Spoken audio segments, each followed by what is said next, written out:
Welcome to EPG Pathshala. I am Dr. Mrinmoy Pramanik. I teach comparative Indian language and literature at the University of Calcutta. Today we will discuss a module from Literary Translation in India course, and the title of the module is Role of English in the Translation of Indian Literatures, Translation in India. The content of this module is written by Mr. Shiladitya Bhattacharya, Assistant Professor, GCI University, Mathura. India is a multilingual country having an officially recognized number of 23 languages. The reality behind this official recognition is forced upon certain other realities which tend to disagree with the official numbers. In some surveys, like that of the People's Linguistic Survey of India in 2012, the actual number adds up to 780. Such prolific findings pose important questions. These questions concern the nature of the officialness of the status of scheduled languages. Further, the question extends to the oaring practice of linguicism or linguistic imperialism. The world is already dominated by a few chosen languages, be it the field of commerce, literature, law, or others. English is not an Indian language in the sense that it never owed its origin to the Indian peninsula. Yet, even after 69 years of official independence, the language of the colonial oppressor still enjoys the status as one of the official languages. Howsoever, owing the situation might be for a strict nationalist, regionalist agenda, the impact of English in India is undeniable. There is a history to it that goes back to 1835, when, with the official recognition, the proposal made in the infamous minutes of T.B. Macaulay, the fate of the nation was sealed without discrimination. The elimination of Farsi or Persian as the official language and the introduction of a complete foreign tongue of English, though initially perplexed the nation, was later utilized heavily for the purpose of critical evaluation of the system, rediscovering the Indian heritage and introducing it to the people of the world, and finally to retaliate. The language has brought into this land the new ideas of the West in politics, philosophy, and literature, and obviously science, and along with it, the Western rationalism. At the same time, it constituted new standards of living, defined high culture and elitism in new terms, gave a proper shape to the already existing class and caste discrimination to a level such that social and economic groups felt the need to identify themselves according to the same lines. English restructured the institutions and introduced the concept of the rule of law, which in effect served to the advantages the high and mighty, only adding to the misery of the common folk. However, the aim of the module is not to evaluate the complete impact of English language. We will consider the nature, features, and impact of translation in English language. It will consist both translations from English to Indian languages, translations in English of the literature and text of various European languages, as well as translation of the Indian languages into English. The need of translation. Before we set on our path, let us discuss the impact of translation in general. Translation is a window of opportunity for cultural exchange. People migrate from one geographical location to another for reasons mostly materialistic in nature. With them, they carry a complex cultural system encoded in language, customs, and rituals, music, clothes, foods, etc. In the new lands, after the initial hesitation, the culture exchange begins to happen. The migrating group blends in the population by accepting cultural and social norms of the new communities, while the original residents coming in contact a new culture learns to evaluate their own in the light of it. That is how a cultural assimilation begins affecting the communities in both ways, negative and positive. New linguistic expressions are born and nurtured, which affect the languages of the place in many ways. Social intermingling gives rise to new standards, discourses on different components of life. This is obviously a simplified rendition of an actual cultural assimilation process, which involves power struggles, politicization of identities, dominance of language and races, leading ultimately to imagined nation buildings. But for a while, let us believe that such rosy possibilities can be validated, at least in a hypothetical world.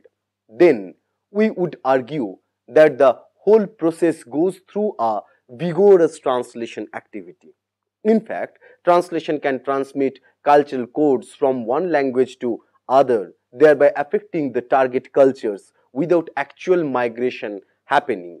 Dyson in 2009 has put importance on translation in this following manner.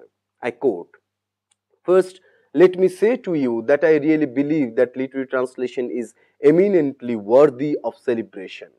Without it, we would be imprisoned in a monocultural world, knowing neither our own ancient heritage nor the heritage, ancient or modern, of other culture, near or far. Without translation, we cannot understand the cultures of either our nearby neighbors or of our far flung neighbors thousands of miles away. This concept of far flung neighbors is very important to me as I think of the world as a community of neighbors continuous in space and time. The rich diversity of this human community cannot be appreciated or even understood without the essential tool of translation. In its multilingual, multicultural nature, the Indian subcontinent is a microcosm of the whole world, and translation should play an important role in the literary life of this country as it should the wider global arena." Dyson, I unquote. This is even true for not so far neighbors also. Consider the Indian subcontinent and the existence of innumerable cultural groups within it. If asked, one can hardly give a comprehensive account of the languages spoken in the land, let alone the cultures. Our collective ignorance has caused many a rift. Firstly, it has caused the difference between the prominent and the incognito. Secondly, the lack of awareness has resulted in generating bias, stereotypes about other cultures, and in their turn, these have created bigotry and an undermining of the ones we know nothing about. The current debate around the issue of general intolerance about views and customs of the other must have some root in this ignorance of other cultures. Such ignorance gives wrongly as uniquely monolingual and monocultural ignorance of such type gives birth to racial and cultural supremacy, which today is a common malady both inside the country and abroad. In engaging with the active translation process, uh, we can have a therapeutic effect for such cases as the person involved in the process of translation, whether as a reader or a translator, could educate herself or himself about others. Translation thus enlightens, broadens the mind, prompts one to be tolerant and be fascinated about the unknown. So, translation from this angle is a necessary component of modern life dominated by virtual than a proximal existence, which is a boon in a sarcastic manner of the computer based technological proliferations. Now, let us talk about English and translation in India. There are different views among various scholars in the field.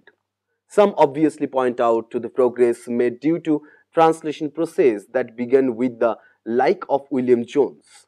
The argument is that the translation introduced the much cherished and rich literary heritage of the Indian culture to the world. Jones's attempt to translate Shakuntala by Kalidasa and Manu's Dharmashastra enabled the European world that there is much to know about India than it was already known. Some scholars argue that such attempts help to reduce the stereotypical idea of India to the then world. Along with came the initiative of learning the classical language, especially Sanskrit, Pali, Prakrit, in order to be able to read Indian literature of the classical ages in its own metaphors. This was the time of Indology, and scholars like Max Muller, etc., became prominent in their efforts to reintroduce India to the European public. Some commentary on Sir William Jones' effect might not be incongruous. His works were carefully studied by the written of the age, by the writers of the age, especially the Germans, Goethe, Herder, and others. As soon as Jones' new writings reached Europe, the shorter pieces were eagerly picked up and reprinted immediately by different periodicals. His translation of Kalidasa's Shakuntala went through successive reprints. George Foster's famous German translation of the translation came out in 1791, after which the play was translated into other European languages as well. As a 20th century scholar puts it, it is not an exaggeration to say that he altered our whole conception of the Eastern world.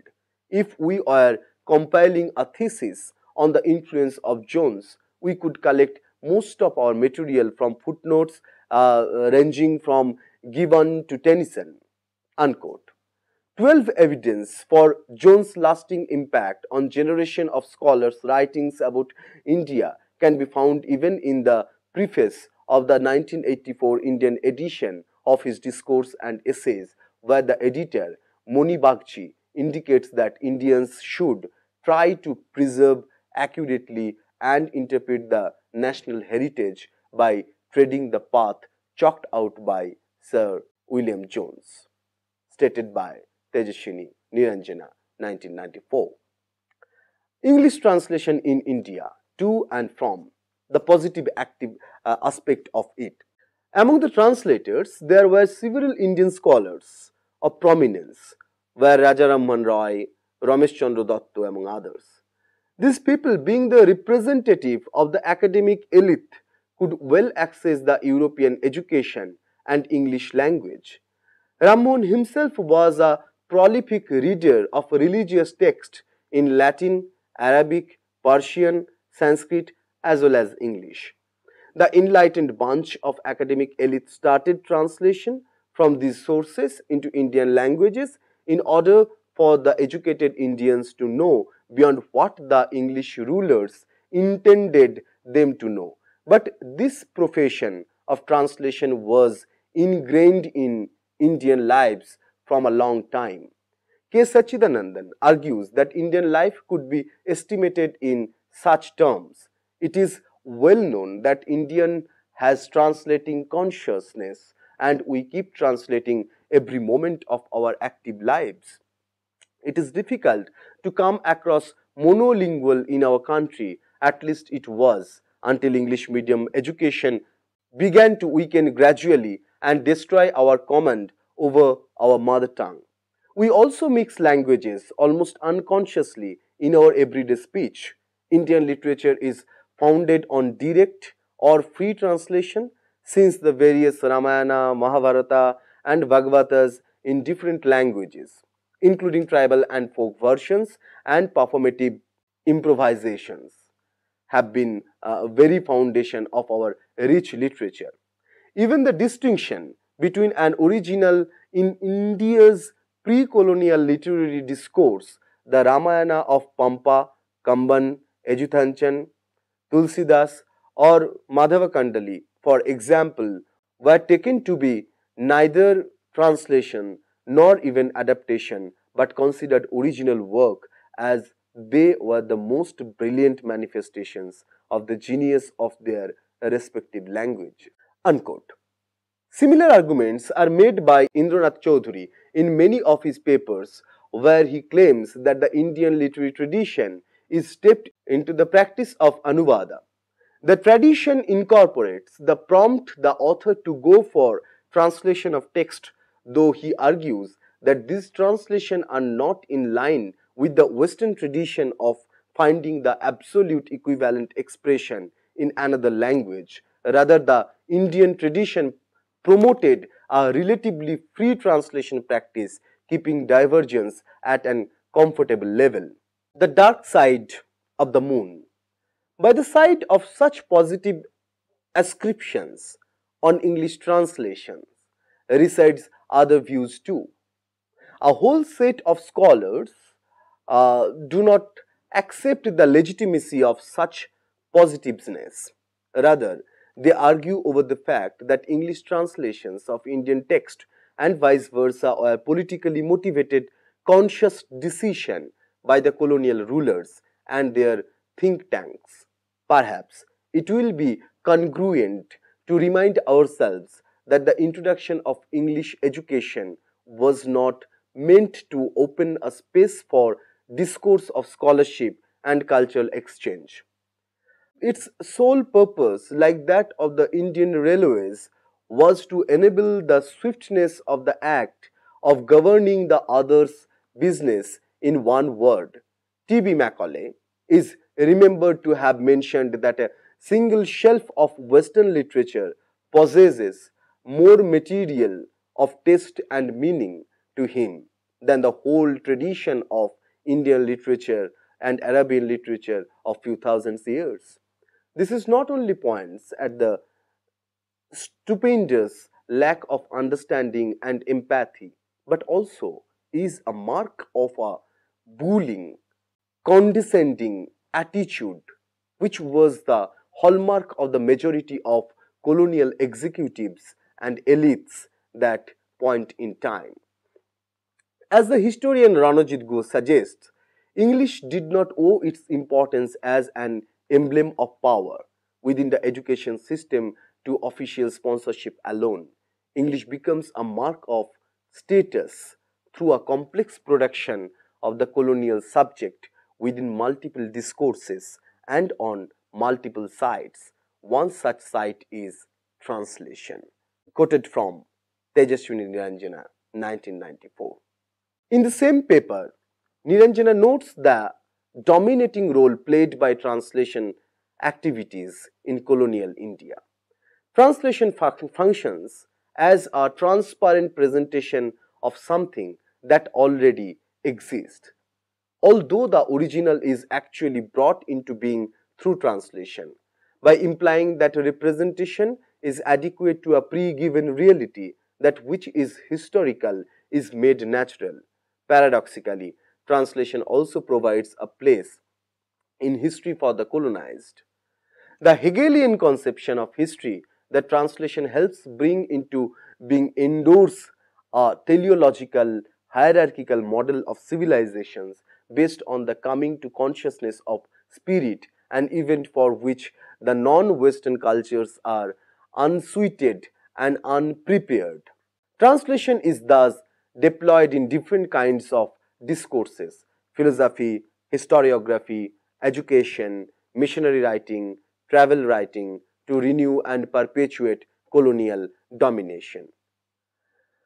No matter how different scholars might opine, the effect of English is still discernible. It has influenced the scholarship in such a way that paved the path for independence. Translation has also helped the formation of movements cutting across languages. First, it was the translation of works from abroad. We are aware how Tolstoy's translation were a major influence on Mahatma Gandhi's ethical thinking.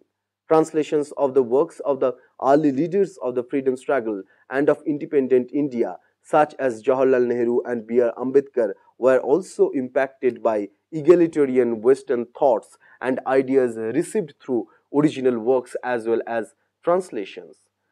Later translations of the works of these and other leaders played a major role in bringing the Indian people together on the common platform of the Indian freedom struggle. This was also a period of translations of literature, the works of Tagore, Tarashankar, Sharat Chandra, Subramaniam Bharati, Sumitra Nandan Pant, Bhallathol, Kesab Sut, Gulam Mahzur, Abdul Rahman Rahi, Premchand, Bashir, and a host of other patriotic writers got translated into many Indian languages and helped consolidate the patriotic and anti-colonial feelings among our people and garner support for social reform. It has greatly affected the Indian education system, since so much so that we have forgotten to update it in this age of lightning fast information. English still thrives as a means of communication and thereby facilitating its own vocabulary system by feeding from the multilingual Indian situation. It has prompted linguicism, linguistics discrimination in one hand. On the other, it has provided the tool to fight that within its own sphere. Now let us summarize the whole discussion. In the end, we can say that we have roughly dealt upon the points of necessity of translation in the beginning and discovered that translation is a medium of cultural transmission. It can be cure to many maladies like racial or linguistic supremacy as it enlightens those who practice it. We have also come to know that the Indian literary tradition, translation has always been an integral, essential, though with some deviation from the Western standards. English translation of Indian text has changed the world's view about India as well as philosophically. It gave the history a mere teleological dimension. The harbinger of new philosophy and scientific rationality has completely ignored the rich variety of a pluralistic, plurilingual society like India and rendered only a colonial or European version of India's past, present, and future. On the other hand, it provided the tools for subversion, connected cultures within the Indian peninsula. The effect of English in translation in India is then concluded to be a multifaceted one with both sides of the coin affecting the people of India and abroad in all possible manner. And in this discussion, we have tried to give a scenario of translation into English or from English which have been happening since the colonial period. And we tried to find out the role of English in Indian translation business, in the structure of Indian translation from different aspects, from different perspectives. We have discussed different point of views, different arguments about the translation related with English and Indian translation practice. We also argued that how translation can be emerged or can be observed or used as means of power, means of ethics, means of morality to those who practice the translation. One side, English oppress the communication between one Indian language to another, and other side, English gives the power to the marginal languages, even to the scheduled languages of India. This is how there always will be debate in the arena of Indian translation, that what is the role of English? Is this positive or negative? And certainly answer cannot be said, or answer cannot be given in a word yes or no. It's always matter of debate. But the role of English in Indian literary translation always is active and always under the limelight, and it has its effect in both way. Thank you.